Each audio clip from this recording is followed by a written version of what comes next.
A nossa preocupação é a segunda morte, é a morte eterna. É preciso, meus irmãos, vivermos com os pés no chão, mas com os olhos na eternidade. Não esquecer que nós estamos de passagem nesta vida. E por mais que vivamos, a vida ela passa rápido. E não vale a pena perder a eternidade por alguns poucos anos de prazer. Qual é a nossa finalidade? Deus. Nós estamos caminhando para onde? Para Deus. Nós preexistimos aonde? No coração de Deus. Vivemos com Ele e estaremos com Ele. As leituras dessa Santa Missa, e quando você lê qualquer texto que fala sobre a morte ou a vida eterna, traz consigo a importância da fé. A fé em Jesus Cristo, crer em Jesus Cristo, professá-lo, testemunhá-lo, é a garantia da nossa vida eterna, que é oferta, mas que é também conquista. É oferta porque é dom. O Senhor morreu para que tivéssemos vida, e uma vida imortal, uma vida eterna. Mas esta vida, ela tem que ser aceita, ela tem que ser introjetada, enxertada no nosso coração. A única certeza que nós temos é que um dia nós morreremos. Para não morrer, nós não poderíamos ter nascido. Uma vez que nascemos, a nossa caminhada é rumo à morte. Mas é aquilo que vai dizer São João Maria Vianney: a nossa preocupação não é a primeira morte, porque esta ninguém escapa mesmo. A nossa preocupação é a segunda morte, é a morte eterna. É preciso, meus irmãos, vivermos com os pés no chão, mas com os olhos na eternidade. Não esquecer que nós estamos de passagem nesta vida. E por mais que vivamos, a vida ela passa rápido. E não vale a pena perder a eternidade por alguns poucos anos de prazer. Se nós pensássemos na nossa vida e colocássemos 100 anos, que a maioria de nós não vai chegar lá, mas vamos colocar que o ser humano vive 100 anos. 100 anos é praticamente nada perante um tempo que não tem fim. E a pergunta é, quem faz isso? Santo Afonso Maria de Ligório. Imagine uma pessoa trocar uma eternidade com Deus, um para sempre com Deus, por momentos ínfimos de prazer nesta vida que também é ínfima. Uma vida, como diz a Escritura, é como a erva. De manhã ela é verde, à tarde verdejante, depois ela murcha e morre e seca. Lembra-te que tu és pó e ao pó haverás de voltar, porque somos matéria. A matéria voltará de onde veio, mas o espírito voltará de onde veio. É interessante quando você estuda o texto da criação do homem, claro, é um texto teológico, você vê ali Deus moldando o homem. A criação toda, ela é realizada pela palavra. A criação do homem, Deus vai moldá-lo com as suas mãos. E quais são as duas mãos de Deus? Quem responde é Raniero Cantalamessa, que é cardeal hoje, né? Ele vai dizer que é Jesus Cristo e o Espírito Santo. O Verbo encarnado e o Espírito de Deus são as duas mãos que Deus ele vai formando e criando o ser humano. E como que a Bíblia vai nos passar isso? Primeiro, Deus ele faz o homem do barro, barro que é matéria, barro que é terra, barro que é pó. Então é a junção de duas coisas, uma coisa seca, outra coisa molhada. Barro é uma terra molhada. Aqui já se vê as duas mãos trabalhando, como se uma mão trouxesse a terra, a outra mão trouxesse a água. Tanto é que o Espírito Santo é chamado de água viva, e Jesus Cristo na sua encarnação, ele veio para esta terra. Só que quando o homem ele é formado, ele é um boneco, ele não tem vida. e a Bíblia diz que Deus soprou nas suas narinas. Deus colocou o que estava dentro dele para dentro do homem, é o Espírito, é o Ruá, por isso o sopro. É por isso que quando Jesus, numa das suas aparições, ressuscitado, ele vai soprar sobre os discípulos. É por isso que Pentecostes veio um vento impetuoso no cenáculo, eles ficaram cheios de Deus. É a presença de Deus, é o sopro, é o hálito de Deus. Então Deus, quando sopra, ele coloca dentro do homem o que estava dentro de Deus, e o ser humano se torna um ser vivente. Quando o ser humano morre, aqui tem essas duas realidades: o barro, que é a matéria, e o espírito, que foi soprado por Deus. O que é matéria voltará à matéria, o que é de Deus voltará a Deus. É por isso que a nossa alma, que o nosso espírito, ele é imortal. O corpo, ele é mortal. Então, quando nós vamos vivendo, quanto mais a gente vive, menos energia a gente tem. Veja uma criança de 6, 7, 8 anos. Ele acorda correndo, ele come correndo, ele corre a tarde toda e não se cansa. Não se cansa, é uma energia.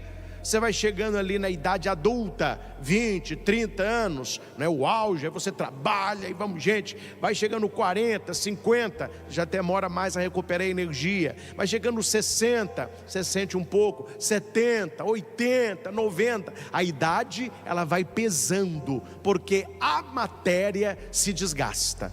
A matéria se desgasta, e o ser humano pôs na cabeça que ele pode retardar isso. Não, eu vou fazer N coisas para que a minha matéria não se desgaste. Não há o que fazer.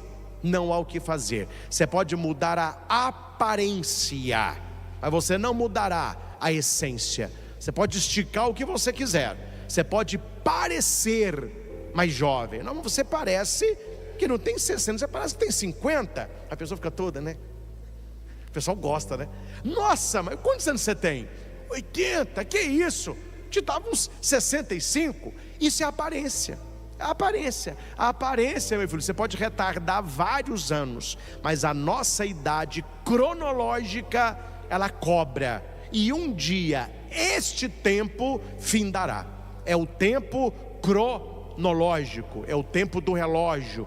Cada dia vivido é um dia a mais de vida, mas é um dia a menos do que já se passou. Isto é matéria. A matéria haverá se de desgastar. E Deus é muito bom, porque Ele nos forma nisso, na matéria que nós lidamos com ela, aquela matéria fora de nós. Veja lá, a sua casa, o seu carro, o seu celular, os alimentos que nós compramos, a sua fruteira lá na sua casa. Tudo isso está nos formando, que as coisas vão se deteriorando. Você arruma sua casa, a casa está toda nova. Basta passar alguns anos, infiltração, luz que queima, fechadura que estraga. Você vê que as coisas vão se estragando. Celular novo, nossa, meu celular é novo, aquele cuidado todo. O tempo vai passando, ele passa a ser não novo mais. Você compra um carro, nossa, o meu sonho, carro zero. Ih, meu filho, passa um tempo, tem que mandar para revisão, é pneu que fura, você já dá de olho num outro modelo. Comida, então, aí é o caos. Faz a comida, se come. Pouco tempo depois, ela azeda, ela estraga. A fruta, ela amadurece. Se você não comer, ela apodrece. Isso tudo acontece por quê? Para ir nos formando, que assim como a casa, o carro, o celular e os alimentos, nós também vamos nos deteriorando. Só que conosco é mais lento, é bem lento. E é tão lento que a gente não vê a mudança. Você olhava no espelho há alguns anos, nós éramos jovens. Aí você olhou, você era um adulto jovem. Aí quando você não, um adulto maduro. começou a aparecer um cabelinho branco, a barba. Falei, mas como que foi? Eu não vi essas coisas acontecendo. É muito lento, é muito sutil, mas é um processo que não se para. Se eu não posso, atenção, parar o processo da morte física, eu posso me preparar para receber a vida eterna. Uma vez que o corpo deteriorado, ele chega ao fim e ele vai ser sepultado. Ali é um corpo, não tem mais vida, chama-se de cadáver. A palavra cadáver, a palavra que a gente não gosta de usar porque é feia mesmo, né? Mas cadáver, não sei se vocês sabem, significa carne dada aos vermes.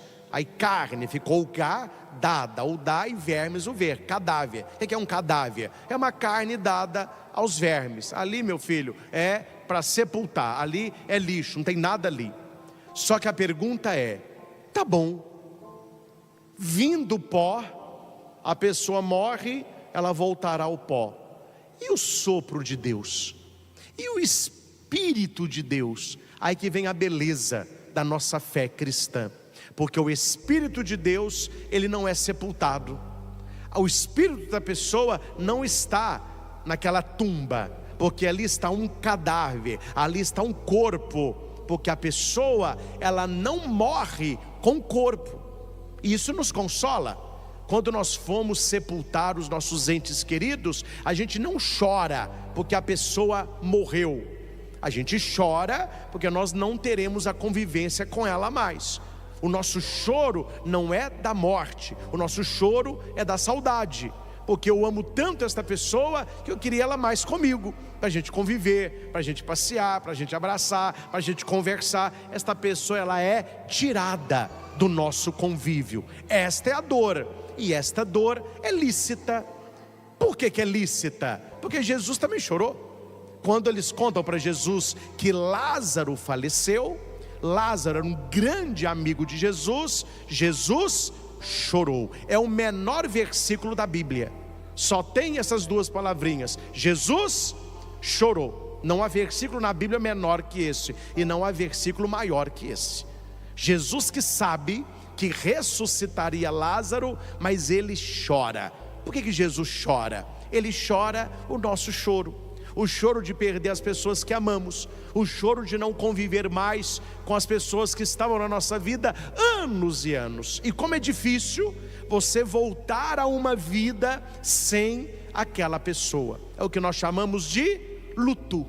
Há lutos que duram poucos dias, há luto que vai durar um pouco mais. O certo é que com a graça de Deus, a dor haverá de passar, e ficará a saudade e a lembrança. Aquela dor do luto, ela tem início, meio e fim, porque a nossa própria vida de fé e a nossa própria mente vai se configurando na palavra de que nós não enterramos quem amamos, nós enterramos um corpo sem vida, porque o Espírito que foi soprado por Deus voltou para o Senhor. Isso nos consola.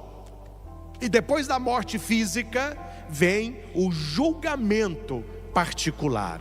É aí, meus irmãos, que nós devemos gastar tempo. É por causa da vida eterna, é por causa desse julgamento particular, é por causa do céu, e é também por causa da condenação eterna que nós fazemos o que fazemos enquanto cristãos católicos. Jesus, claro, como Deus, ele tinha uma inteligência que ultrapassa qualquer inteligência humana. E o que Jesus ele faz para nos ajudar? Porque Jesus não quer complicar a nossa entrada para o céu, ele quer facilitar o máximo. Tanto é que se ele quisesse complicar, ele tinha falado: olha, existe uma vida eterna, e vocês vão ter que descobrir como é que se entra lá, como é que se vive lá. Não, ele não deixou esse enigma. Ele explicou com clareza: faça isso, não faça isso, seja assim, não seja assado, pratique isso, não pratique aquilo, siga os mandamentos, creia na palavra, testemunho. Ele mostrou como é. A Bíblia é como se fosse um manual. Como alcançar a vida eterna? O manual nós temos nas mãos, é só seguir o manual. Mas a vida eterna, ela já inicia nesta vida, como o inferno, ele já inicia nesta vida. Jesus vai dizer: o que adianta o homem ganhar o mundo inteiro, se ele perde a sua alma, se ele perde a vida eterna? E nesta facilidade que Jesus nos propõe, além da palavra, ele nos deixou a igreja. E por que nós frequentamos igreja? Porque a plenitude da santificação, para a nossa santificação, foi concedida a ela, como nossa mãe, como nossa mestra, nos sacramentos. É por isso que nós temos os 7 sacramentos da igreja. São sinais sensíveis da graça de Deus que nos santificam. Por isso que quando a criança ainda é neném, ela é levada para o batismo, santificação nas águas. Nós procuramos a confissão para quê? Para o perdão dos pecados mortais, porque o pecado mortal nos rouba o céu, o pecado mortal nos condena ao inferno. Nós temos a Eucaristia, receber Jesus na hóstia consagrada todos os dias se quisermos, porque aquele que comunga permanece em Deus, Deus permanece nele, já é o céu em nós. O casal que se ama, o matrimônio. Aqui, um parênteses, as pessoas precisam prestar atenção. Eu não vou entrar nisso, que não é o tema da pregação, mas muitas pessoas católicas têm na cabeça que matrimônio é casamento. Não é a mesma coisa. O que é um casamento? Casamento: 2 pessoas se unem, elas vão morar na mesma casa, elas vão trabalhar, elas têm férias, elas brigam, elas têm relação, elas vão aumentando o patrimônio, elas dormem, viajam, enfrentam problema, um fica doente, o outro cuida, compra um pet, né? Vai conhecer a Disney, é isso aí, compra um carro, vende um carro, e vamos gente, vai estudando. As pessoas acham que matrimônio é para você viver as alegrias da vida com alguém. Não, isso é casamento, meu filho. Casamento qualquer um vive. Matrimônio é você estar com esta pessoa buscando o céu, é você estar com esta pessoa numa vida de santificação. O matrimônio é um caminho de santidade, como é o sacerdócio. A minha vocação não é matrimonial, eu não me casei, eu me ordenei padre, e eu vou me santificar aonde? No sacramento da ordem. As pessoas que deu a vocação ao matrimônio vão santificar aonde?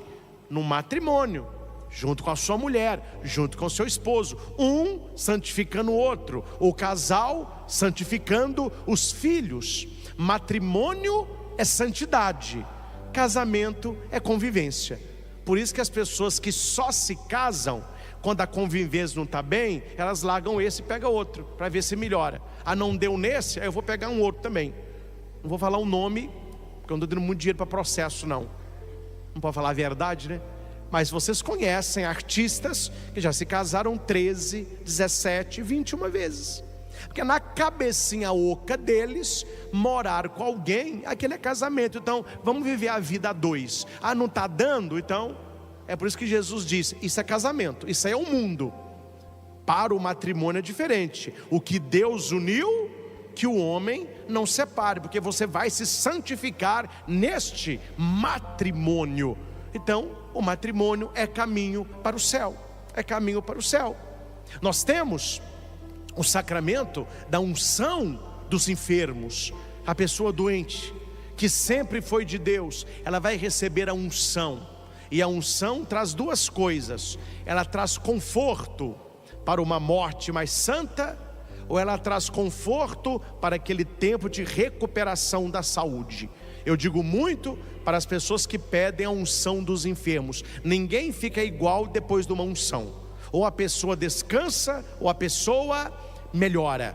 E aqui para nós, a unção não é para quem está moribundo no hospital. Sempre que você necessitar de uma bênção, de um sacramento para a sua saúde, você pode solicitar ao padre a unção dos enfermos. Padre, eu tenho estado muito adoentado, eu melhoro de uma doença, vem outra, eu melhoro de uma gripe, vem outra, o senhor me concede a unção? A pessoa vai receber a unção. Padre, eu vou fazer uma viagem, é uma viagem um pouco perigosa, vou cruzar o Atlântico, não vai acontecer nada, mas vai que o senhor me concede a unção? Concede. A pessoa vai fazer uma cirurgia, ela pode pedir a unção, porque a unção é um caminho de santificação. Para o doente,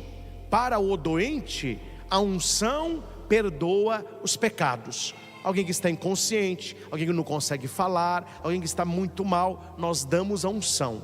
Para nós que queremos a unção, mas demos a saúde física, qual é o ideal? É a confissão e depois você pede a sagrada unção. Então essa santidade que Deus nos pede para que tenhamos esta vida eterna, ela passa pela vida sacramental. Por isso é importante a Eucaristia.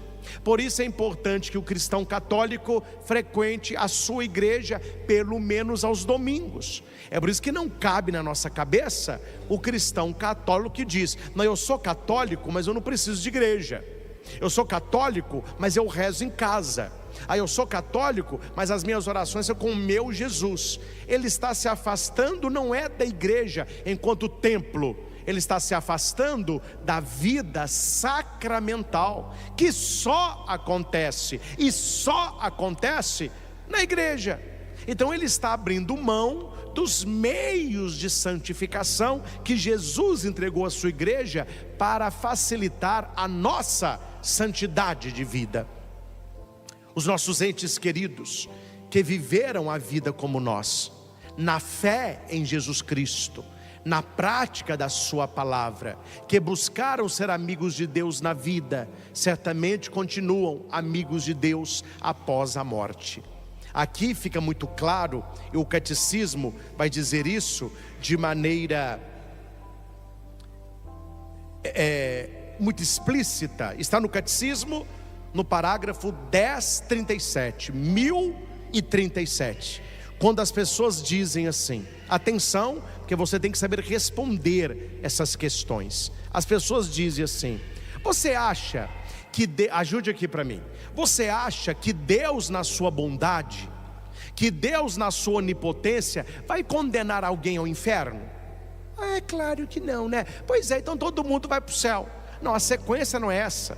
Deus, ele não condena ninguém ao inferno, mas a vida da pessoa, as opções da pessoa, as escolhas da pessoa já mostram se ela está vivendo para o céu ou se ela está vivendo para o inferno. Dom José Carlos, que foi o nosso bispo, hoje é arcebispo de Montes Claros, ele tem uma frase magistral: que ninguém vai assustar depois da morte. Que susto! Eu achei que eu ia para o céu, eu acordei no inferno. Mas que susto que é esse, meu caro? Você está assustando por quê? Não tem novidade nenhuma. Acordei no céu, que susto, eu achei que eu não ia conseguir. Ele vai dizer: não há novidade nenhuma, porque nós sabemos para onde estamos caminhando, nós sabemos o que estamos buscando, nós sabemos se a nossa vida é uma verdade para os homens ou é uma mentira para Deus. Com Deus não se barganha, com Deus não se negocia.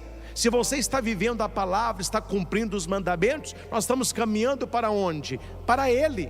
Se nós vivemos no pecado mortal, levando a vida do nosso jeito, nos nossos valores, nós estamos caminhando para longe dele. Então no catecismo vai dizer, no parágrafo 1037, Deus não predestina ninguém ao inferno. Deus não condena ninguém ao inferno. Para isso, é preciso uma aversão voluntária a Deus. E o que é uma aversão voluntária a Deus? Pecado mortal. A pessoa que está em pecado mortal, ela pratica esta aversão voluntária a Deus. E se persistir nesta versão, até o fim, ela escolheu a condenação. Há uma passagem na minha vida que ilustra muito bem, eu acho que é o que é o reino dos céus. Eu não era seminarista ainda, tinha acabado de fazer o tiro de guerra. Aí estava lá em casa um dia com a minha mãe, meu irmão, né, lá, pessoal lá. Aí liga para mim o 53, que era um atirador na época. Ô 21, eu era o 21. Ô 21, vamos numa festa no Tropical. Eu consegui 2 ingressos. Falei, opa, demorou. Só que ele me falou o que era a festa. Aí, meu filho, eu coloquei uma calça jeans, coloquei um tênis, uma camisa de malha, né? Ele passou lá em casa marromeno do mesmo jeito. Lá fomos pro Tropical. O Tropical é um clube mais elegante, lá em Itaúna, né? Quando nós passamos na porta do clube, meu filho, as mulheres de vestido longo, os rapazes de esporte fino, sapato, nós olhamos e falamos assim, meu filho, ou nós vamos trocar de roupa, ou nós vamos para outro lugar. Ele falou, vamos fazer o seguinte, vamos comer um sanduíche. Aí nós vamos para a prainha. Aí todo mundo estava de calça jeans e tênis. Ninguém falou para nós assim, não vai entrar, com essa roupa não entra. Não, quando você tem a visão beatífica, você olha o reino dos céus e você olha a própria vida, você haverá de dizer, é para mim, não é para mim. Aí tem aqueles mais atrevidos, né? Não, não tem vergonha nenhuma, eu entraria de tênis, calça jeans e camiseta. Mas aí tem uma história que Jesus contou que fala sobre os atrevidos, que um rei convidou muitas pessoas para a festa de casamento do seu filho. As pessoas não quiseram ir, cada um deu uma desculpa. O rei manda os empregados nas ruas convidarem todo mundo para a festa. Quando o rei, vocês conhecem a parábola, né? Quando o rei entra na sala, está alguém sem a roupa de festa. Aí o rei pergunta, como que você entrou aqui sem a roupa de festa? A pessoa não respondeu nada. O que o rei diz? Amarre os pés e as mãos dessa pessoa e jogue lá fora. Jogue-o na jena, onde haverá o ranger dos dentes. Ou seja, qual que é esta roupa? É a nossa alma, é o nosso espírito, que tem que ser limpo. E mesmo que a pessoa insista em estar no lugar que não a cabe, seu lugar não é aqui. Então aqui nós precisamos entender, meus irmãos, que nós temos, atenção, numa palavra que as pessoas não gostam muito hoje, mas vou dizê-la. Nós temos responsabilidade na nossa salvação ou na nossa condenação. Nós vivemos uma época que as pessoas estão irresponsáveis, não é só nas coisas da terra, elas estão irresponsáveis nas coisas do céu. Elas vivem uma vida de qualquer jeito, e quando se fala de céu, inferno e purgatório, elas vão julgar isto no colo de quem? De Deus. Não, mas Deus não vai me condenar. Deus é misericórdia, Deus é bonzinho, Deus é da turma dos ursinhos carinhosos. Por quê? Porque a pessoa não quer assumir a responsabilidade pela salvação ou pela condenação dela. É muito fácil a gente viver do jeito que quer e julgar as consequências na mão de Deus. Olha o que está escrito aqui. As afirmações, isso está em 10:36. As afirmações da Escritura, os ensinamentos da igreja acerca da condenação eterna, são um chamado à responsabilidade com a qual o homem deve usar a sua liberdade em vista do destino eterno. Você é livre para fazer o que quiser, você pode fazer o que quiser com a sua vida, mas assuma a consequência. Seja uma pessoa responsável por aquilo que você faz. Atenção, que nós vivemos o tempo da misericórdia. Enquanto você está vivo, guarde bem isso. Espero que você não se lembre disso depois que você morrer. O tempo da nossa vida é o tempo da misericórdia. Então nós que estamos vivos, nós vivemos o tempo da Esse tempo dura até quando? Até a morte. A morte põe fim ao tempo de conversão. Atenção, não se converte depois da morte. Não, a morte acabou. Quando você morreu, o livro fechou. Não tem como corrigir nada, não tem como escrever mais nada. Acabou o tempo. O Catecismo da Igreja diz, no parágrafo 10:21, a morte põe fim à vida do homem, como tempo aberto ao acolhimento ou à recusa da graça divina manifestada em Cristo. Qual é o tempo que nós temos para acolher Jesus ou para rejeitar Jesus? O tempo que nós estamos vivos, que é o tempo da misericórdia. Quando a gente morre, cessa a misericórdia e começa o quê? Ninguém sabe, né? A justiça. Deus é bom, mas é justo. As pessoas só falam de um Deus bom. Você já viu? Olha a palavra de artista, pessoal da mídia, pessoal que está levando a vida igual o diabo gosta. Tudo que eles falam, Deus é amor. Jesus pregou amor. O que vale é o amor, o que vale é ser feliz. É que eles estão com a visão apenas da misericórdia. Só que eles esquecem que Deus, Ele é bom e justo, que quando terminar a nossa vida não haverá mais misericórdia, aí haverá a justiça. Credo, padre, não, você não está vivo? Receba misericórdia. Mude enquanto há tempo de mudar. Uma vez lá em Cajuru, eu estava indo para uma comunidade rural com o padre Francisco Cota. Eu era diácono na época ainda. Ele era padre, eu era diácono.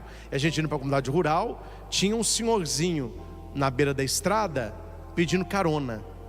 Aí ele olhou, viu que era um senhor assim, ele, né, roupa mais rural. Aí nós paramos. Aí ele falou, eu estou indo para tal comunidade. Acho que é Jacuba que ele estava indo. Eu estou indo para tal comunidade. Aí o padre falando assim, não, pode entrar, nós vamos passar na porta da comunidade. E no caminho, ele viu que o padre Francisco estava de clergyman. Eu não estava de clergyman no dia. Aí ele falou para ele assim, você é padre? Ele falou, eu sou o padre Francisco, padre Chiquinho, eu sou o padre aqui da região. Aí ele falou assim, nós temos a mesma missão de pregar a palavra. Aí nós vimos que ele era protestante, era evangélico, né? Não sei se era pastor, mas muito, muito simpático. Aí falou que não era católico, etc, etc. Meu filho, hora que o padre Francisco tinha o pé meio quente, sabe? Ele tinha um Fuscão, 2 carburador verde oliva. Nossa senhora, onde é que o Fuscão passava, a poeira subia. Padre Francisco foi fazer uma curva mais fechada, tinha um galo atravessando a rua. E o padre Francisco é da zona rural, então ele gosta de criação. Para não matar o galo, ele deu uma guinada no volante. O Fusca deu uma balançada. Eu segurei, o padre Francisco, epa! O cara, nossa senhora! Eu não falei nada. Meus irmãos, na hora do aperto, entendeu? Nossa senhora! Quase que eu respondi, rogai por nós. Gente, a nossa morte, se desse espaço para este tipo de acontecimento, era muito fácil. Nós viveríamos uma vida qualquer, pecaríamos à vontade, viveríamos para saciar os prazeres da vida. Depois da morte, que você visse a avó pela Greta, nossa senhora, não, eu me converto. Aí é esperteza, né? Aí é esperteza. Numa confissão, um jovem me disse, padre, eu tenho um plano, eu vou viver os prazeres da vida, e no fim da minha vida, eu confesso, me converto, aí eu vou ter o céu. Eu falei, seu plano é genial, mas ele tem uma falha. Qual é a falha? Qual é o seu último dia de vida?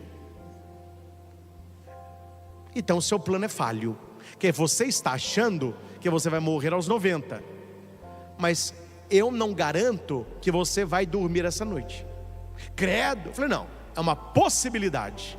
E eu acho que é 99,9%. E esse 0,01? Vai que. Então a preparação, meus irmãos, ela é diária. Quando nós falamos dos finados, nós estamos rezando por aqueles que foram, mas a reflexão deve ser por nós que aqui estamos. Eu não sou muito para pregar para defunto não, sabe? Quando eu vou em velório, eles me até convidam muito para as exéquias. Sempre que eu leio o evangelho, eu começo a minha homilia assim. Quem já foi alguma exéquia eu fiz, vocês vão lembrar. Toda homilia eu começo assim: meus irmãos e irmãs, quero abraçar na esperança da ressurreição os familiares deste nosso amigo, amiga falecido. Porém, quero lhes dizer que para ele eu não tenho palavra alguma, porque ele não me escuta mais. Quem está falando com ele agora é o Senhor da vida. A palavra para ele é Jesus que está dando. A minha fala é para nós que estamos vivos, para que nos preparemos para o nosso dia. Aí eu faço a pregação. Porque para a pessoa falecida, o tempo que ela tinha acabou ali. A gente está ali para consolar a família. Se conhece o falecido, é momento, claro, de exaltar as qualidades dele. Mas eles têm que conhecer o falecido, né? Eu aprendi isso no seminário. Quando você for em velório que você não conheça, não elogia não. Faça a pregação. Porque tem uma historinha cômica, mas é triste. Porque chamaram um padre lá no interior de Minas para um velório, e o padre não conhecia o defunto. Mas o padre tinha uma oratória muito boa, ele falava muito bem. Aí o pessoal gostava dele nos velórios, né? Chama o padre Antônio, padre Doninho, fazer o velório. Aí entra o padre chega da viúva chorando, ele cumprimenta os filhos, a família mais distante. Aí ele começa: meus irmãos, estamos aqui para sepultar este homem maravilhoso, este homem que a sua honestidade brilha como farol na escuridão deste mundo das trevas e da esperteza. Um marido que se dedicou à sua esposa, um homem que viveu para a santidade do lar. Aí a mulher falou com o menino: ô menino, olha, esse é seu pai mesmo, estou achando que é outro defunto. Eu estou achando que o padre errou o velório. Ou seja, não combinou, né? Não eram as virtudes da pessoa. Mas aqui, meus irmãos, vale lembrar disto aqui: o que vale no dia da nossa morte é como a gente viveu. Qual que é o dia mais importante da vida de alguém? É o dia da morte. Claro, tem o dia do nascimento, tem o aniversário, tem os diplomas, as viagens, sonhos. Mas o dia mais importante da nossa vida é a nossa morte. Por quê, padre? Porque este dia que nós vamos ver onde nós passaremos a eternidade. Não há dia mais importante do que esse, que é o chamado segundo nascimento. Primeiro nascimento, a gente nasceu do útero da mamãe. O nascimento para a vida eterna, a vida verdadeira, é depois da morte. Nascemos de Deus, voltamos para Deus. Por fim, eu quero apenas abordar com os senhores a questão: onde as pessoas da nossa família estão? Se é no céu ou no purgatório? Carlo Acutis, santo Carlo Acutis, ele dizia para a família dele: eu vivo do jeito que eu vivo, porque eu não quero passar no purgatório não. Ele santificou a família dele inteira, porque ele falava noio madio, quer dizer, ele queria que fosse sempre Deus e nunca ele. Então ele vivia uma vida de santidade desde pequenininho, que ele não queria passar no purgatório. Nós devemos buscar o céu e devemos, como Carlo, não querer passar no purgatório. Mas a verdade é que a maioria de nós haveremos de passar no purgatório, para dar pelo menos uma chamuscada ali, né? Para tirar as penas temporais, algum pecadinho, etc. Mas a nossa meta não é o purgatório. Quem busca o purgatório é medíocre. Quem está buscando o inferno é louco. Quem busca o céu é santo. Então o que nós devemos fazer na nossa vida? Eu não quero passar no purgatório, eu quero é o céu. Outra coisa é se você vai ou não conseguir. Isso é outra história. A história é: eu quero. Se eu vou conseguir é outra coisa. Vamos aqui, só para ficar muito claro.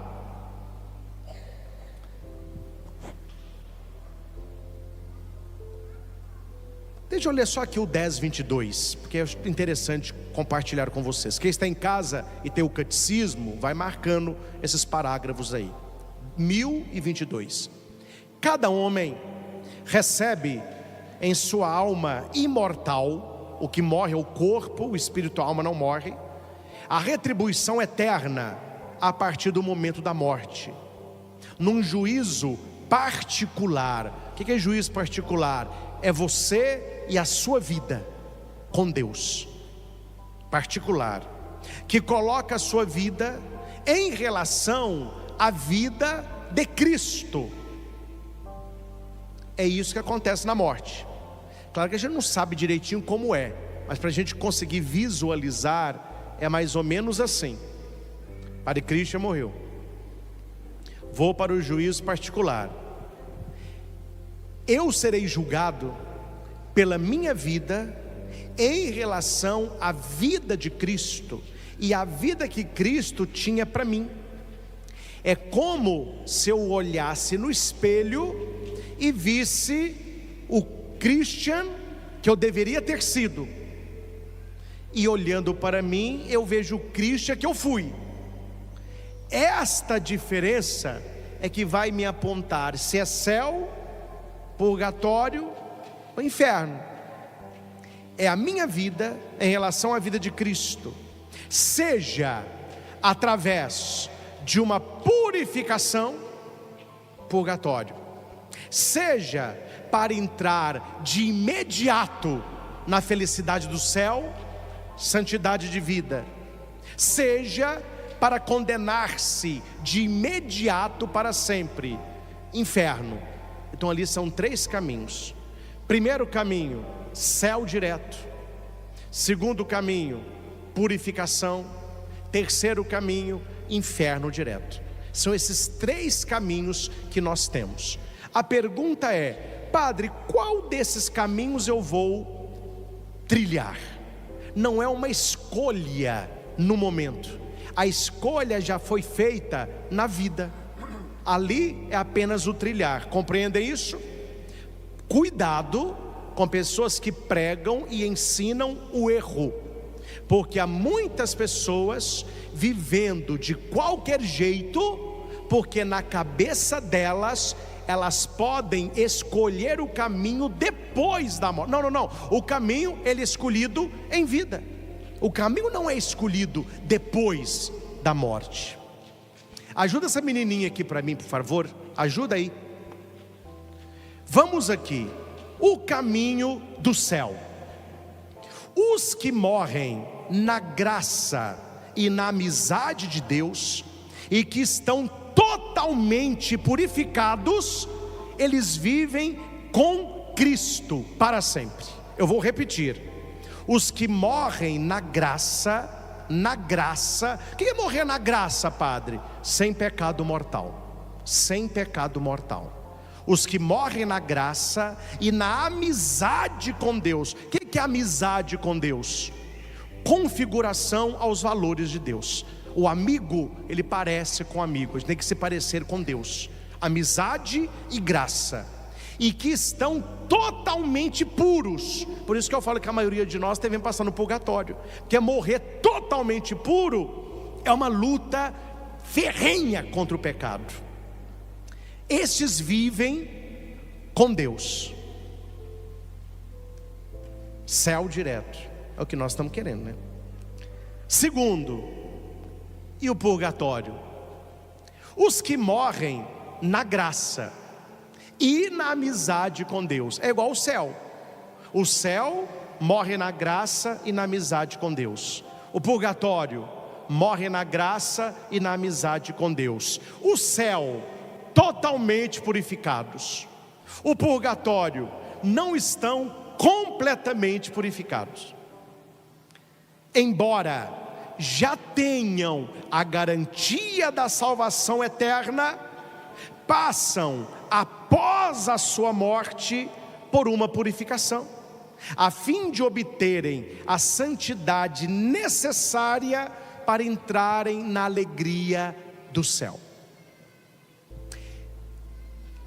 As igrejas protestantes vão pedir para o católico mostrar na Bíblia onde está a palavra purgatório. A palavra não está, está a realidade de purgar. Nós ouvimos na leitura, na primeira leitura da missa, se você quiser levar o folhetinho, grife na sua Bíblia lá a primeira leitura, fala sobre um tempo de provação, de purificação, para ter uma alegria eterna. O conceito de purificação é interesse nosso. Eu não fico falando muito as coisas, que hoje não pode falar nada, porque o pessoal é muito dodói. Mas tirar o purgatório é um tiro no pé, meu filho. Ah, padre, eu não acredito em purgatório. Então você está mais para descer do que para subir. Porque quem é que me garante que esse pessoal todo que bate peito, igreja, sendo católico ou evangélico, está morrendo totalmente purificado? É muita soberba, é muita soberba.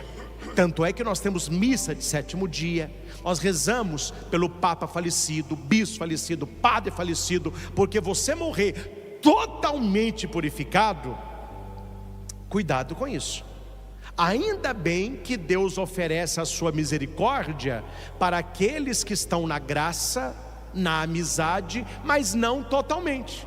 Já tem a salvação, mas tem que estar uma purificada. É nosso interesse crer nisso.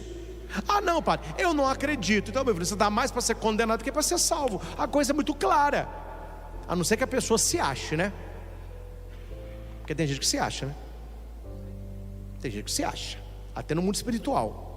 Eu lembro-me, quando eu era ainda aluno do estadual, estava fazendo o meu, na época falava científico, era 3 anos, eu era acólito na Matriz de Santana, tinha uma mulher, não vou falar nem nome nem nada, mas uma mulher, que num curso da paróquia de Santana disse isso aqui, olha o que ela disse, que ela conseguiu chegar a um estágio de santidade, que se São Gabriel viesse hoje, naquela época, ele teria que escolher entre Maria e ela.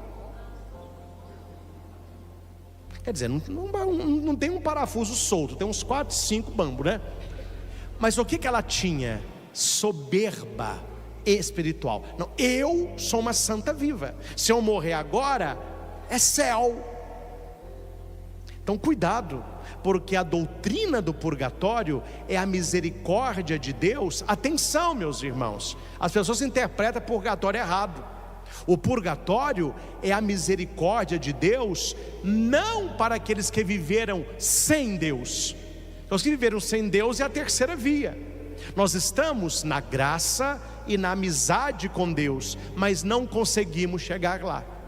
Foi quase, bateu na trave. Purgatório. Ô padre, e o inferno? Vou só citar.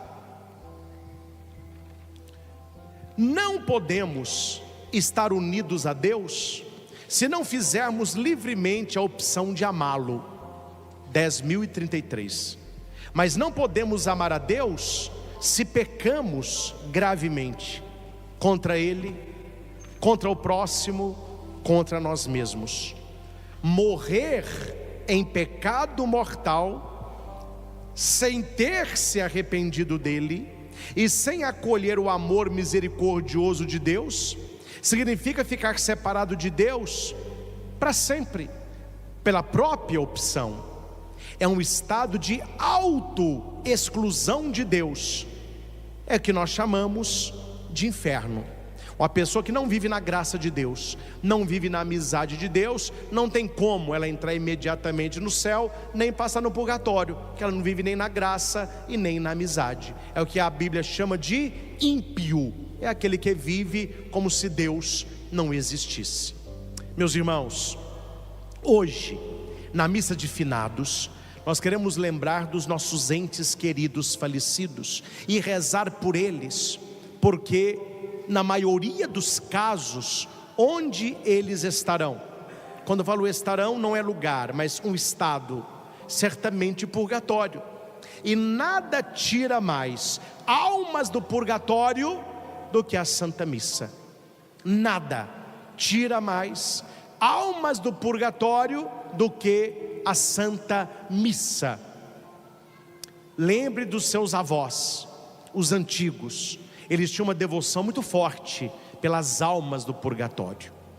Minha avó era impressionante, já é falecida, vovó Alice. Ela tinha uma devoção às almas do purgatório. Tudo dela eram as benditas almas do purgatório. Agora, que tem mistério aí? Tem, porque ela não tinha despertador. Ela oferecia uma dezena do terço para que as almas do purgatório acordassem. Era só falar o horário. Os antigos tinham isso, era só falar o horário. Olha, precisa acordar amanhã 4h15. E eu peço as almas do purgatório. Ela rezava 4h15, a minha avó estava de pé. E meu avô contava que várias vezes ele acordava bem cedo. Ele fazia exercício no quarto, né? Por isso que ele viveu até mais. Ele teve algumas pontes safena, mas ele acordava, dava lá. Ele falava que via a minha avó deitada e fazendo esse gesto assim, ó. Até o cutucão a minha avó sentia. É a devoção às almas benditas do purgatório que os santos tinham. Quando eu comecei a entender que os nossos irmãos falecidos precisam das nossas orações, eu nunca mais deixei de, na oração eucarística, rezar pelas almas do purgatório. Quem acompanha me escuta falar, não está no maior rezo, pelas intenções da Santa Missa, pelas almas que padecem no purgatório, e agora eu falo mais ainda, principalmente as esquecidas, que tem gente que faleceu, a família rezou ali o 7º dia e não reza mais não. Aí a pessoa fica no purgatório purgando, sendo que a missa é onde elas serão retiradas do purgatório. Então precisamos rezar pelos nossos entes queridos falecidos, pelas benditas almas do purgatório. Por que benditas, padre? Porque elas são bem-aventuradas, elas vão para o céu. Elas ainda não foram, mas vão. E para os nossos, e por aquelas que ninguém reza, que elas ficam lá clamando por oração. Dom José Belvino, nosso bispo falecido, né, que me ordenou padre, ele falava que tudo que ele queria, que era difícil, ele pedia as almas do purgatório. Então veja que ontem nós celebramos o quê? O céu. E hoje o purgatório. Por isso que é uma atrás da outra. Purgatório, que é lugar da bênção, é lugar, atenção, da misericórdia, depois da justiça. Bonito isso. A vida, misericórdia. Na hora da morte, justiça. Purgatório, misericórdia. Para quem?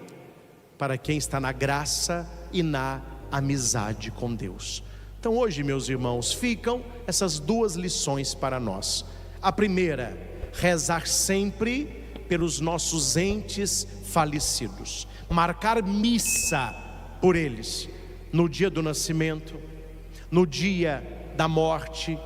Você sonha com pessoas falecidas, geralmente a pessoa está pedindo oração, marque a Santa Missa. Sentiu muita saudade de um ente querido falecido, marque missa por esta pessoa, participe da missa, peça na missa a consolação, e para que esta missa santifique esta pessoa, né?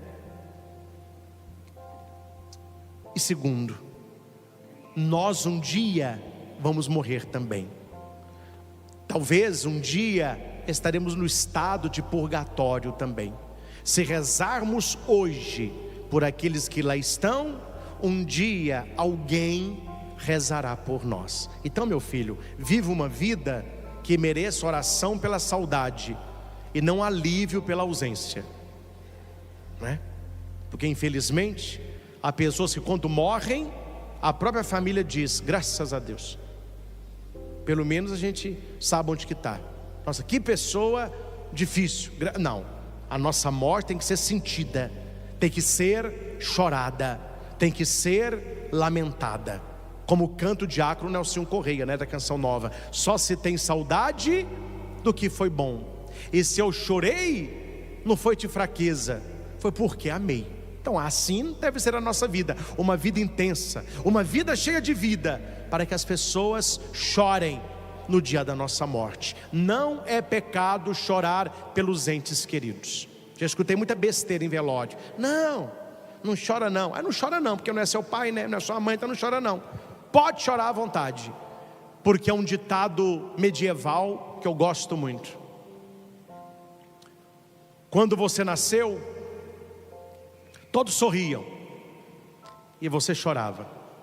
Neném, viva de tal modo para que quando você morrer, todos chorem.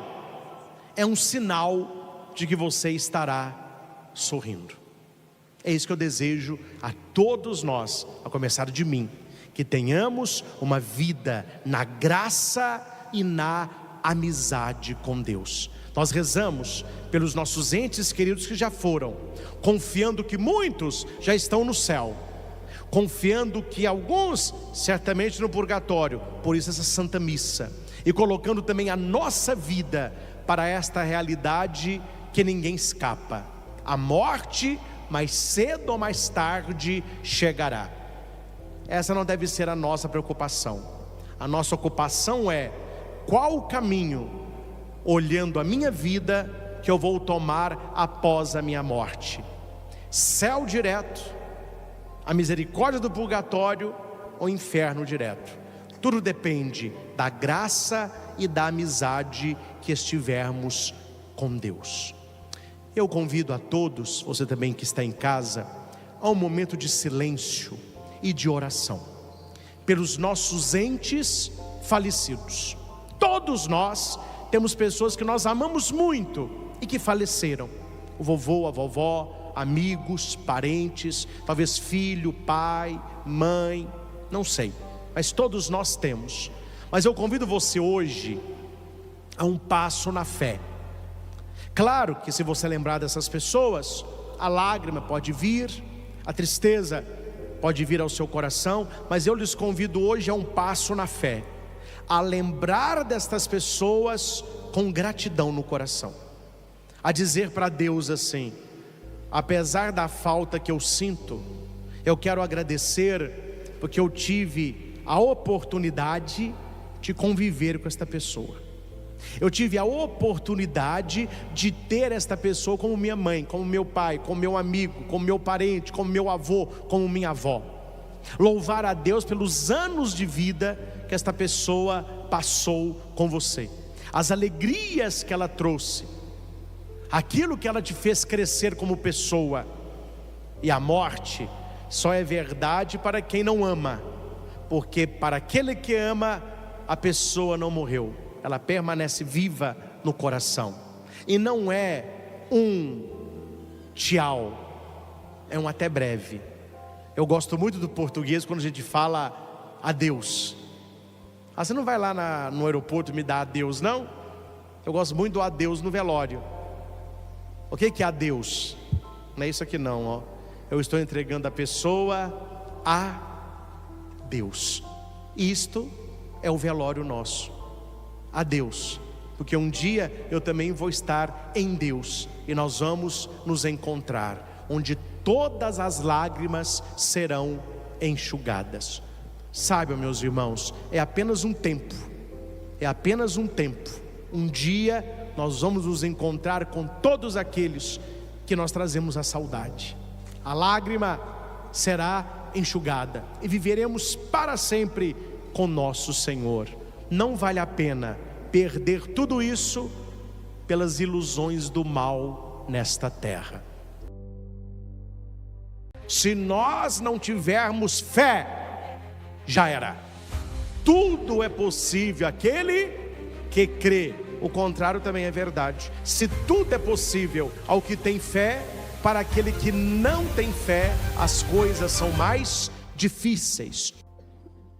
Meus caros irmãos e irmãs aqui no santuário, você que nos acompanha de casa e você que vai ouvir esta pregação, que ficará aí disponível nos nossos canais. Nós estamos no texto de Lucas, capítulo 17, versículos 5 ao 10. Os apóstolos pedem a Jesus aquilo que nós precisamos pedir sempre. Precisamos pedir sempre. Repita, precisamos pedir sempre. Diga para quem está do seu lado, peça isso sempre. Todos os dias.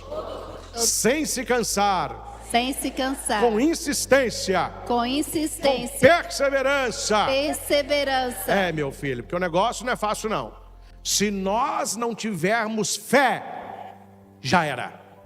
Tudo é possível aquele que crê. O contrário também é verdade. Se tudo é possível ao que tem fé, para aquele que não tem fé, as coisas são mais difíceis. Os discípulos poderiam pedir a Jesus qualquer coisa.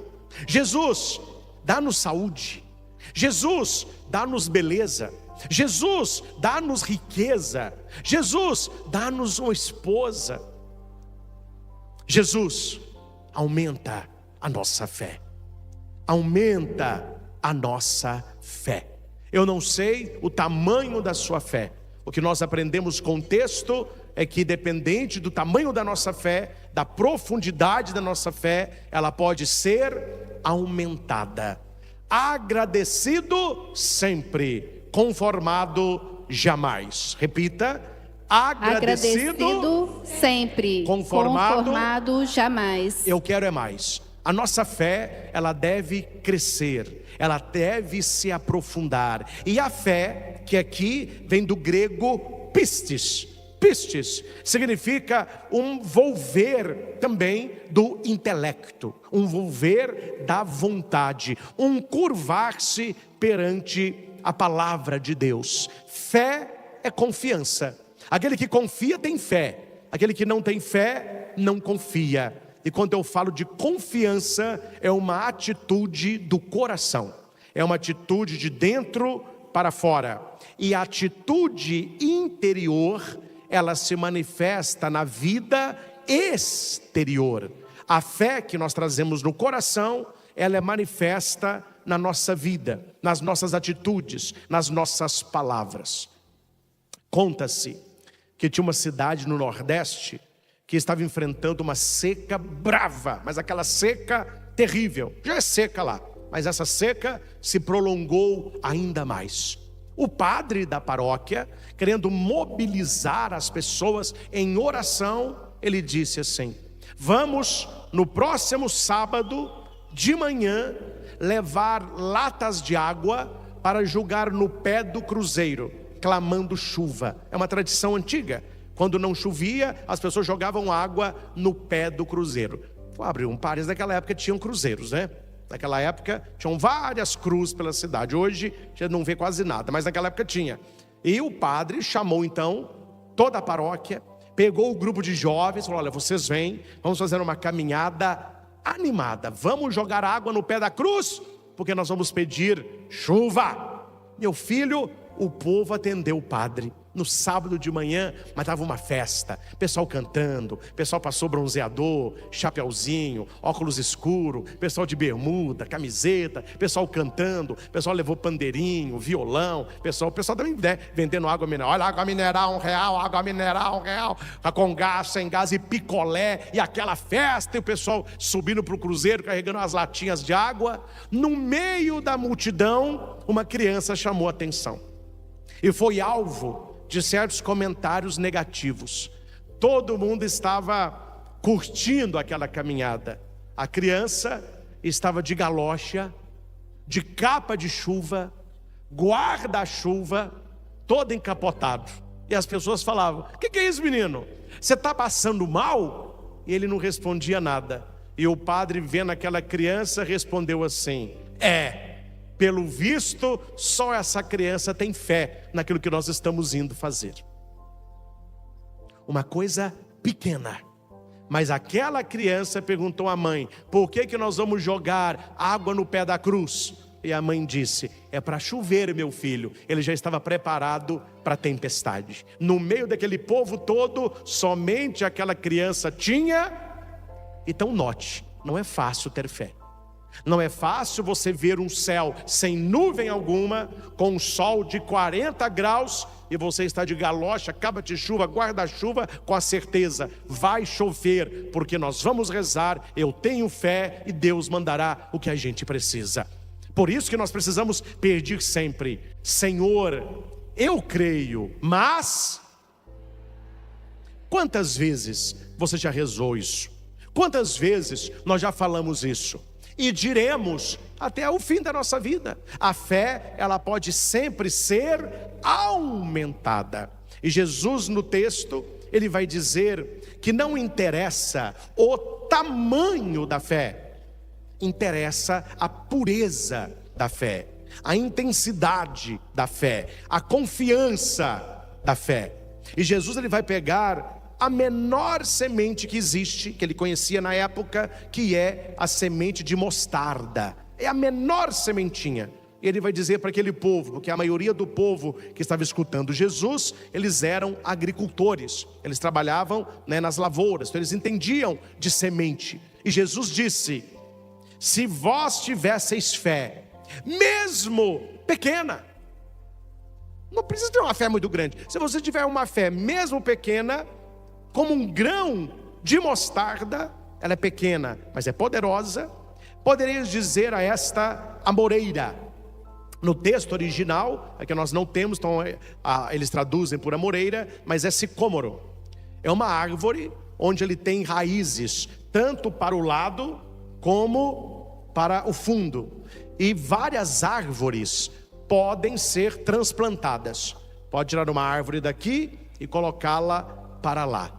Eu estava vendo num condomínio lá em Itaúna, estão inaugurando um condomínio novo, já estão vendendo os lotes, e eu vi os caminhões chegando com palmeiras e árvores grandes. Eles já estão plantando, tudo grande, não vai esperar crescer. Há árvores que podem ser mudadas de lugar. O que Jesus fala do sicômoro? Porque quem entende de plantação sabe, se muda várias árvores, sicômoro não tem como mudar.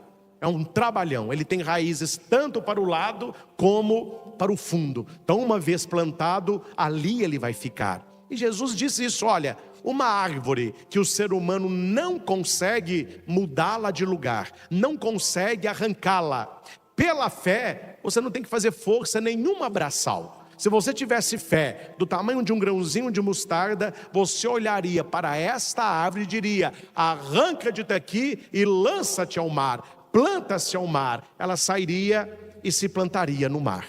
A pergunta é, meus irmãos, alguém planta árvore no mar? Alguém planta alguma coisa no mar? Então note que Jesus usa aqui de hipóbole, de exagero, de grandiosidade, para falar que aquilo que é impossível para o homem é possível para Deus, e aquilo que é possível para Deus se torna possível para nós através da nossa fé. Vivemos num mundo onde a descrença é vista como um valor para muita gente. Nós estamos no mundo de cabeça para baixo. O poste está urinando no cachorro. Aquilo que é certo, as pessoas veem como errado. Aquilo que é errado, as pessoas gostam de fazer e postam e filmam e querem dizer assim: ah não, porque eu faço mesmo, a minha vida é assim mesmo, isso me faz. Quer dizer, houve uma inversão. E antes, quem eram as pessoas de honra? As pessoas que tinham fé, as pessoas que você via rezando, as pessoas que você via com o terço na mão, lendo a palavra, praticando o sacramento. O que o mundo valoriza hoje? A descrença. O que o mundo valoriza hoje? No domingo é o shopping, é o dormir até mais tarde, é o ficar fazendo caminhada, andando de bicicleta, jogando bola, comendo coisa gostosa, dormir mais cedo, que amanhã vem a segundona. As pessoas tiraram da vida delas o culto de Deus no dia que pertence a Ele. A descrença tomou o coração de muitas pessoas. Elas não lembram que domingo é dia de missa. Elas dormem e acordam, não fazem oração alguma, não rezam nada, porque o mundo de hoje valoriza a descrença. Só que o evangelho vai na contramão. Os discípulos dizem: se o mundo está na descrença, nós queremos pedir, aumenta a nossa fé. E olha que interessante, Aqui é muito bonito você entender isso. Eles não pedem, aumenta a fé de quem não tem. Não. Aumenta a nossa fé. Fé, ela é pessoal. Peça pela sua fé. Reze pela sua fé. Porque chegará um tempo que só permanecerá de pé aquele que se ajoelhou no tempo que você podia professar a sua fé. Nós temos com tranquilidade no Brasil a profissão da nossa fé. Você vem na igreja, ninguém tem medo, a gente reza, professa a fé. Você usa na rua crucifixo, anelzinho de terço, você reza o terço na rua, você anda com a sua Bíblia, não tem problema nenhum. Mas se você for em alguns países no mundo, é proibido ser cristão, é proibido ser católico. As pessoas vão bater em você, elas vão te espancar na rua, elas vão cuspir na sua frente, elas vão te jogar ovo. Quantas reportagens nós temos visto de cristãos que estão na igreja, eles colocam uma bomba na igreja, matam 30, 40, 80 pessoas, padres presos, bispos perseguidos, igrejas destruídas, porque a fé tem sido perseguida. E nós, na terra de Santa Cruz, no nosso Brasil, nós temos esta bênção, que é a propagação da nossa fé, e um povo profundamente devoto, um povo profundamente de fé. Por mais que aqueles que não têm fé façam barulho e mostrem que a maioria pertence a ele, estão longe, mas muito longe, muito longe de serem a maioria. A maioria do povo brasileiro é um povo de família, é um povo de fé, é um povo de crença, é um povo de respeito, é um povo que a espiritualidade está arraigada no nosso coração. Então nós devemos rezar por estes, mas aproveitar o tempo de graça. Aproveitar o tempo de graça. Este final de semana eu estive em Fortaleza, na festa de São Miguel Arcanjo. Final de semana passado, né? No Instituto Hesed. E entre uma pregação e outra, nós temos lá a sala dos pregadores. Então a gente almoça junto, toma café. E em várias refeições o assunto era esse: nós estamos vivendo algo sobrenatural na espiritualidade. Não é normal as pessoas estarem reunidas em multidões apenas para terço, para missa, para eventos. São Miguel entrou com tudo no Brasil. Várias dioceses e arquidioceses estão sendo consagradas a São Miguel. É a grande reconquista. Nós devemos estar com Miguel, com Rafael, com Gabriel. Os estados estão se dobrando perante o poderio dos céus.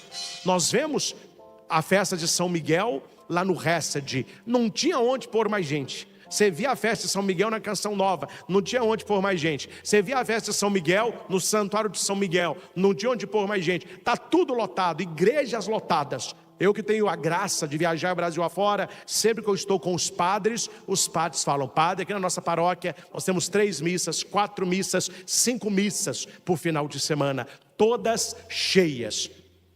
Aí a gente fica questionando, e eu não vou entrar nisso aqui, porque eu não quero criar polêmica, mas já criando, né? Eu não levei muito a sério os dados do censo último do IBGE com a Igreja Católica, não. Tem alguma coisa nisso aí. Porque no censo nós caímos, mas para a igreja tudo aumentou. Aqueles documentos que a igreja manda para Roma estão todos em alta. Aumentaram os batizados, aumentaram os casamentos, aumentaram a primeira comunhão, aumentaram crismas, aumentaram missa, os padres aumentaram o dia de atendimento, aumentaram as escolas católicas, aumentaram as comunidades católicas, aumentaram os institutos de vida consagrada, os seminários estão cheios, os conventos, as moças estão voltando à vida. Como que a coisa está diminuindo? Nós temos visto o contrário. Eventos gigantescos Brasil afora de um povo de fé. A fé está ressurgindo. E aqui, meus irmãos, há uma divisão muito clara. E nós precisamos estar neste time dos que pedem: aumenta a nossa fé. Porque eu vejo como positivo, eu não vejo como negativo. Hoje as pessoas são muito claras: aquelas que têm fé, aquelas que não têm fé. Aquelas que temem a Deus, aquelas que não temem a Deus. Aquelas que estão numa vida de santidade e aqueles que escolheram uma vida de promiscuidade.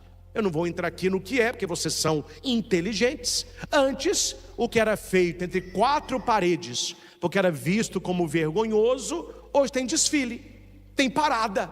E as pessoas fazem a olho nus, 3, 4 horas da tarde, aquilo que a gente não deveria fazer nem escondido, porque a coisa se dividiu com clareza. E por que é bom isso ter acontecido? Para você saber quem é quem, qual é a ideologia e os valores que a pessoa defende, qual é a família que ela acredita e qual time que ela vai julgar. Não tem mais essa, meus irmãos, de ficar em cima do muro. Aqui, ou você vai ser uma pessoa de fé, ou você vai ser um descrente.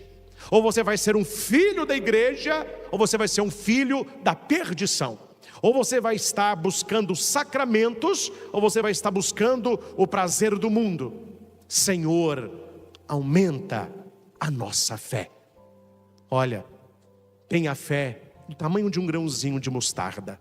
Aquilo que é impossível para os homens é possível para Deus. Se você conversasse com um judeu do 1º século e dissesse para ele: é possível eu com a palavra falar com o sicômoro para sair voando e se plantar no mar? Primeiro, arrancar sicômoro não é fácil. Arrancar com a palavra, mais difícil ainda. Plantar um sicômoro no mar, aí que a coisa piorou. Como você vai plantar uma árvore no meio do mar? E Jesus diz: o que é impossível para os homens é possível pela fé. Jesus dá um exemplo grandioso, um exemplo estrondoso para mostrar o poder da fé. Joseph Ratzinger, que é o Papa Bento XVI, no seu tempo de cardeal, ele tem um artigo muito bonito sobre este evangelho, que eu tive a oportunidade de ler ontem.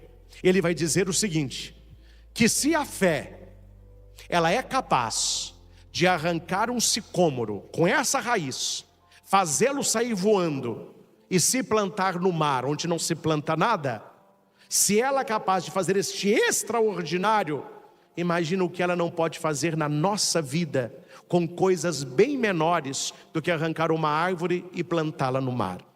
Aqui Jesus mostrou o auge, mas nós temos muitos outros caminhos para nós, mais importantes que ficar arrancando uma árvore com a fé. É você ter uma vida de conversão, é você ter uma boca de bênção, é você ter um Deus ao seu lado que opera poderosamente na sua vida pela sua fé. Sem fé é impossível agradar a Deus. Se Deus precisa de algo para Ele agir na sua vida, é fé.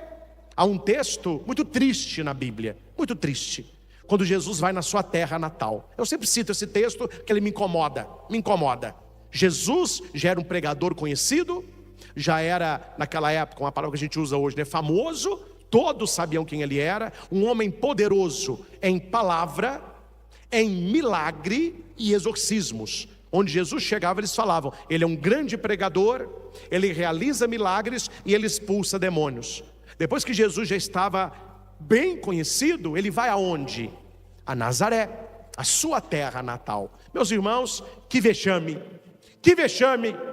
Quando Jesus chega em Nazaré, eles ficaram falando mal do cara. Mas de onde que vem essa sabedoria toda? Quem ele acha que é para ficar falando e fazendo o que ele faz? A gente conhece, ele é daqui, a gente conhece a mãe dele, conhece o pai dele, a gente conhece a família dele. Aí Jesus falou para os discípulos: povo de dura serviço, coração duro. Ali não fez quase milagre algum, curou poucos doentes, não fez quase nenhuma pregação. Ele disse para os seus discípulos: vamos para as cidades vizinhas. Quando Jesus chegava na cidade vizinha, a cidade parava. Era uma multidão que ia receber Jesus, e os seus não o receberam. E a Bíblia diz que quando Jesus saiu de Nazaré, ele ficou, olha a palavra, ele ficou impressionado. Olha, para você impressionar a Deus não é pouca coisa, hein? Ele ficou impressionado com a falta de fé daquele povo. E porque faltou a fé, não aconteceu milagre, não aconteceu grandes pregações, não aconteceu grandes curas, não aconteceu exorcismo. Quer dizer, Deus não afastou o mal, porque Deus precisa da nossa fé. José Ratzinger, Papa Bento, vai dizer que aquele milagre da multiplicação dos pães ilustra a nossa fé. que Deus quer fazer uma obra grandiosa, mas nós temos uma fé muito pequenina. Ele precisa da sua fé apenas do tamanho de um grão de mostarda, porque a multiplicação dos pães começou com algo muito pequeno, 5 pãezinhos e 2 peixinhos para 5.000 homens, sem contar mulheres e crianças. Peguemos nós que aqui estamos, não vou contar aí os milhares que estão, pelos meios de comunicação, mas nós que estamos no santuário, o que é, meus irmãos, para nós que aqui estamos, 5 pãezinhos e 2 peixinhos? Não vai dar uma migalha para cada um, mas eles tinham aquilo, eles ofertaram aquilo. Jesus olha os 5 pães e 2 peixes, ele olha a multidão e diz: vai dar. É a fé. Qual é a fé que Deus espera de nós? 5 pães e 2 peixes. É pouco mesmo, é pequenininho mesmo. Eu fico muito me cobrando, mas eu queria ter mais fé, eu queria acreditar mais, e Deus fala: padre, se o senhor tiver fé tamanho de um grão de mostarda, está valendo. E a gente vai aumentando, nós vamos trabalhando juntos. Então este é o nosso pedido: Senhor, aumenta a minha fé.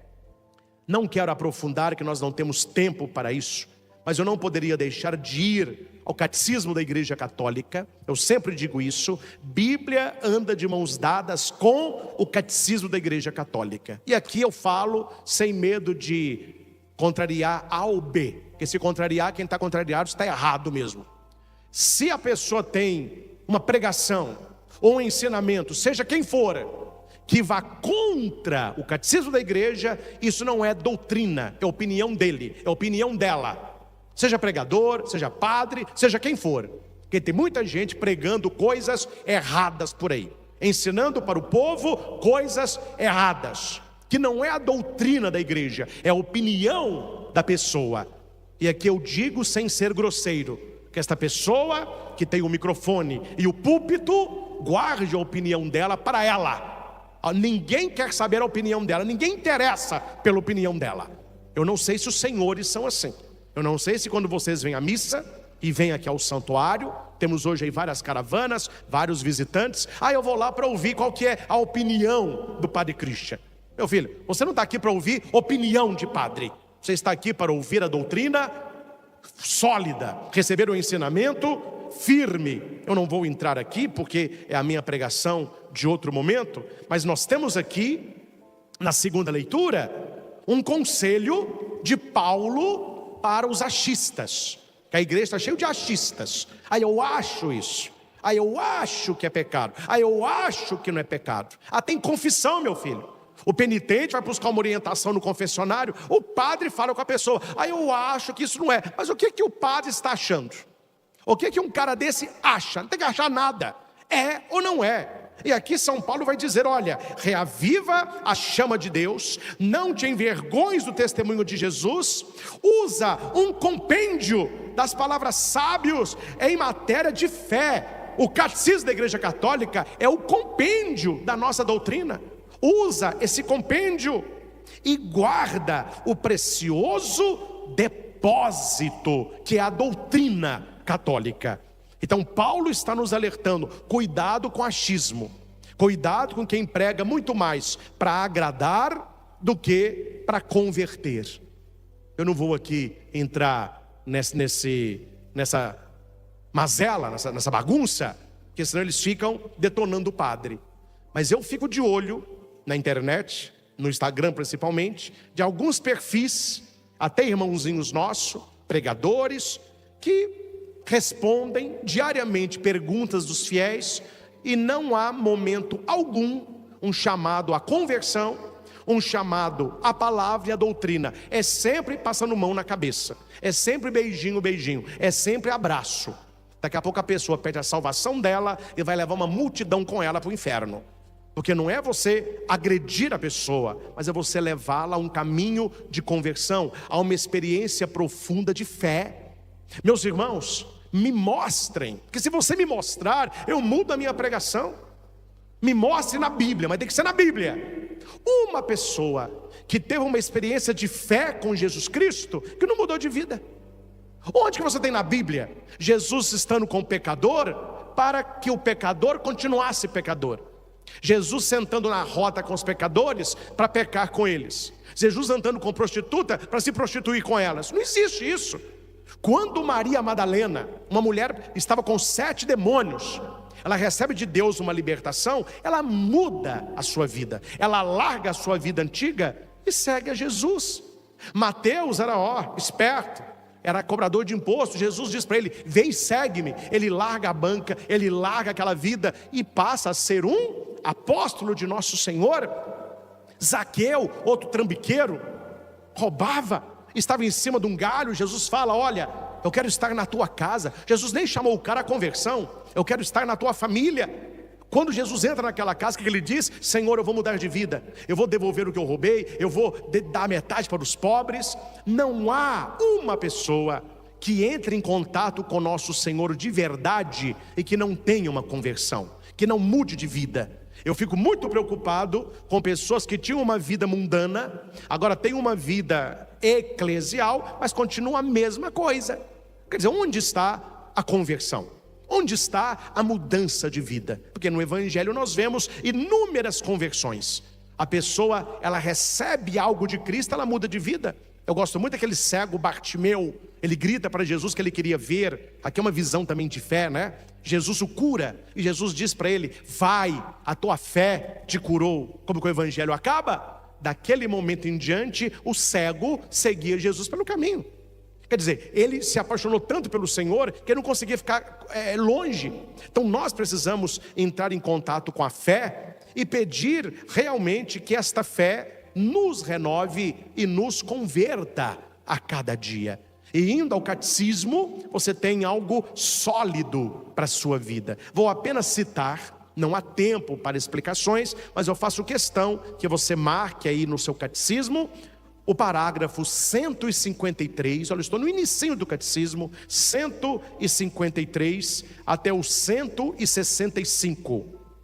153 até o 165. E aqui eu quero ler para você apenas o que eu grifei, bem resumidamente.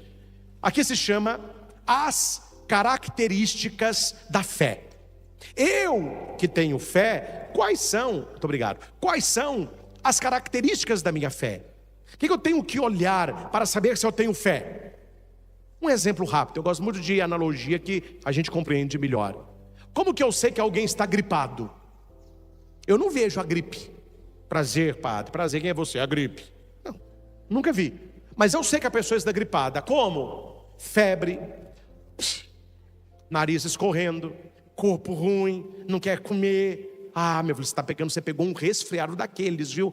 São os sinais. O catecismo nos traz quais os sinais da fé.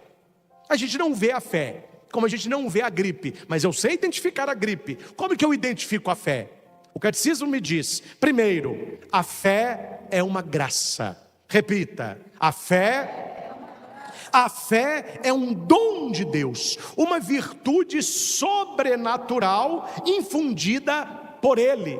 Então a fé, ela não começa em nós. A fé é um presente, é um dom que deve ser pedido.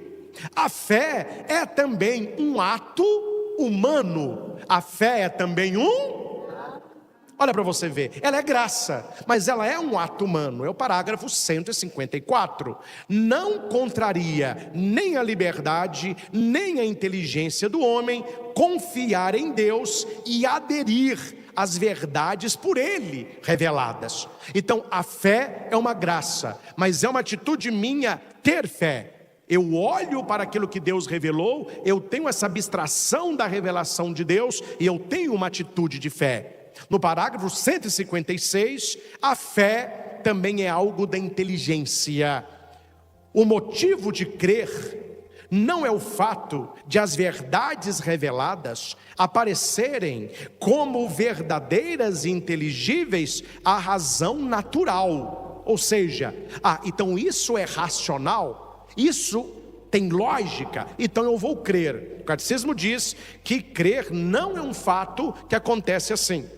Cremos por causa da autoridade de Deus que se revela e que não pode nem enganar-nos e nem enganar-se. Deus não se engana e Deus não nos engana. Então nós podemos confiar nele, nós podemos ter fé.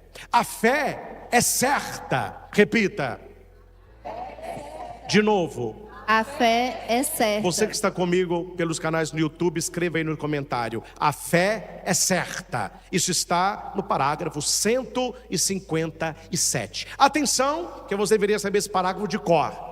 Quando alguém falar para você assim: ah, mas quem é inteligente não tem fé. Quem é culto não tem fé. Quem tem uma inteligência superior não tem fé. Isso aí é coisa de gente boba. Fé e igreja é coisa de gente boba. Olha como que eles estão querendo mudar a coisa. Olha o que diz o parágrafo 157. A fé é certa, mais certa do que qualquer conhecimento humano, porque se funda na própria palavra de Deus, que não pode mentir. Sem dúvida, as verdades reveladas podem parecer obscuras à razão e à experiência humana, mas a certeza dada pela luz divina é maior do que a dada pela luz da razão natural. 10.000 dificuldades não fazem uma única dúvida. Não é porque nós temos dificuldades no caminho da fé que nós vamos duvidar, colocando em xeque a nossa própria fé. Então, se as pessoas confiam muito na razão natural, no intelecto, na inteligência, o catecismo diz que muito maior do que o conhecimento humano é a fé, porque ela vem de verdades reveladas.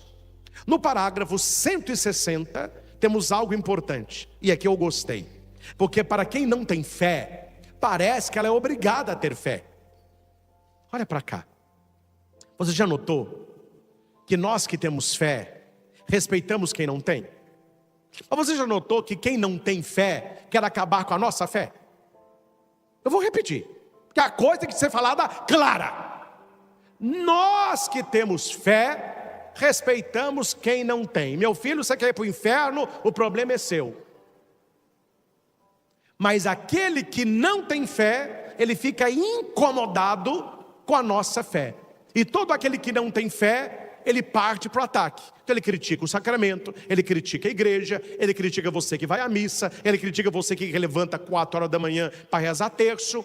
O povo faz da vida uma pornochanchada, passa a madrugada inteira no pecado, ninguém fala nada.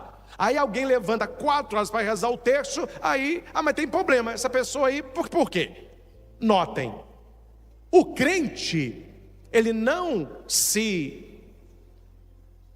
tem uma atitude de obrigação de que o descrente creia, porque a fé, ela é uma proposta, não é uma imposição.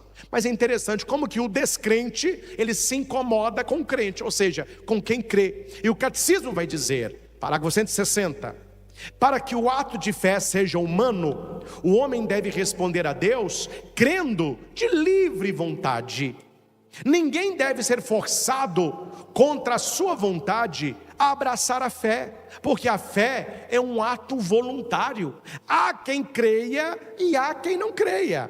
Cristo convidou a fé e a conversão, mas de modo algum coagiu. Ele convida: se alguém quer me seguir, siga-me. Tem quem queira, tem quem não queira. Na cabeça do descrente, parece que Jesus falou assim, todo mundo tem que me seguir, tem que crer em mim. E não, ele vai dizer, se alguém quiser. Então Jesus, ele convida a fé e a conversão, mas ele não se impõe, ele não coage. Isso está no parágrafo 160. Deu o testemunho da verdade, mas não quis impô-la pela força aos que a ela resistiam.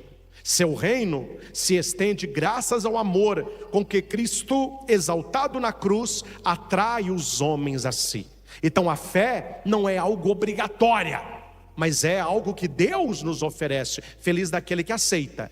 Aí você pode dizer assim, ai padre, então que maravilha, então eu posso ou não crer? Uhul! Só que o catecismo vem no parágrafo 161. A pessoa pode crer e ela pode não crer. Só que, para que você se salve, você precisa crer. Se você não quer se salvar, não creia. No catecismo diz no parágrafo 161: é necessário, para obter a salvação, crer em Jesus Cristo e naquele que o enviou para a nossa salvação. A fé é necessária para a salvação. Hebreus 11:6: sem fé é impossível agradar a Deus. Eu posso crer e eu posso não crer, mas para que eu seja salvo é preciso que eu creia. No parágrafo 162, ele fala sobre algo importantíssimo: a perseverança da fé. Repita: perseverança da fé. A fé é um dom gratuito que Deus concede ao homem. Glória a Deus. Este dom inestimável, nós podemos perdê-lo. O catecismo nos ensina que se você não cuidar da sua fé, você vai perdê-la. Está em 1 Timóteo 1, 18 e 19. São Paulo diz, atenção: combate o bom combate com a fé e a boa consciência, pois alguns, rejeitando a boa consciência, vieram a naufragar na fé. A fé afundou. Então precisamos alimentar a nossa fé. Como, padre, que eu alimento a minha fé? O catecismo responde: devemos alimentá-la primeiramente com a palavra de Deus.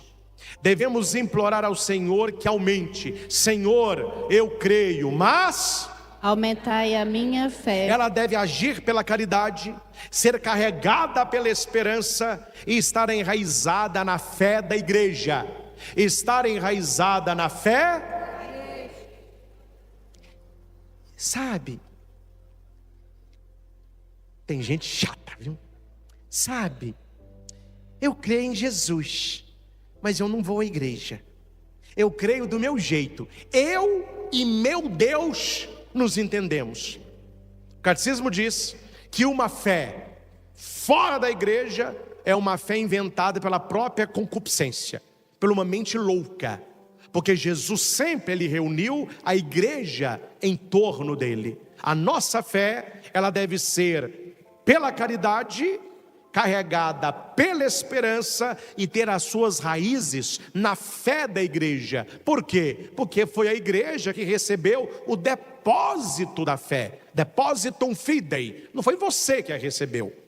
A pessoa não vai à igreja. Ah, eu não preciso da igreja. Mas nasce o neném, leva para batizar. Por que você não batiza? Ah, quando tem alguma missa assim festiva, eu vou para comungar. Por que você não consagra? Ah, quando eu estou assim muito ruim, eu quero uma bênção. Por que você não se abençoa? Ah, morreu alguém, chama o padre. Não, faça você a encomendação.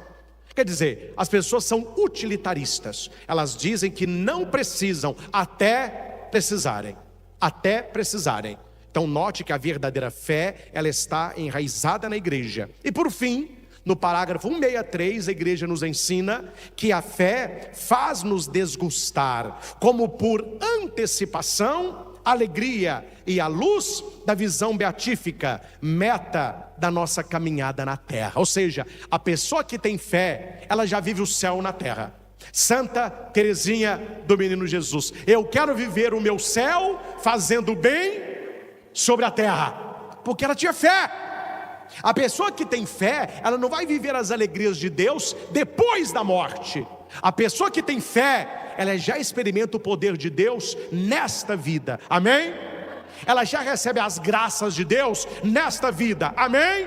Amém. Ela já recebe a libertação de Deus nesta vida, amém? Amém. Porque tem gente que fala o contrário. Aos bobocas dos católicos, fica lá todo domingo na saia da batina do padre, querendo ser felizes depois da morte. É porque essas pessoas não têm fé. Elas acham que nós estamos aqui buscando somente o pós-morte. E o catecismo nos ensina, no parágrafo 163, que quando nós temos fé, nós experimentamos o céu aqui. Nós experimentamos a graça aqui. Nós temos a ação de Deus na nossa vida aqui. E por último, eu queria ter tempo de comentar, mas meu tempo está nos últimos minutos. Mas leia no catecismo o parágrafo 164 e 165. É o mais bonito de tudo que eu já li sobre fé, no catecismo. Para o Padre Christian, são os 2 parágrafos mais belos do catecismo sobre fé. Não vou ler o parágrafo todo, vou ler o que eu marquei aqui. Atenção, você vai respirar fundo aí de alegria também.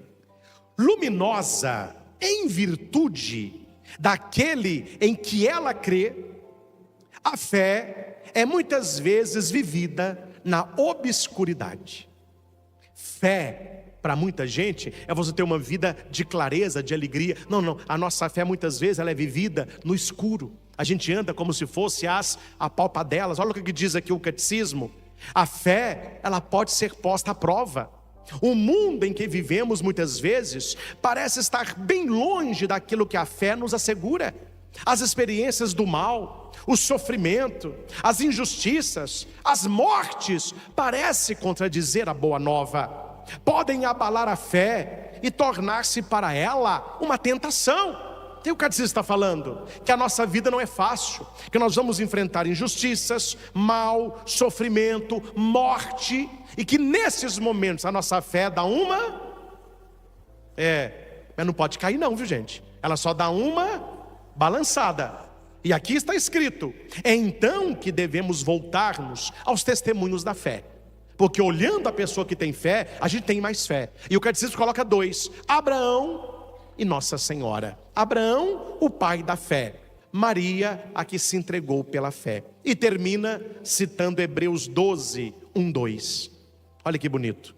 Com tal nuvem de testemunhas ao nosso redor, rejeitando todo o fardo e o pecado que nos envolve, corramos com perseverança para o certame que nos é proposto, com os olhos fixos naquele que é o autor da nossa fé, Cristo Jesus.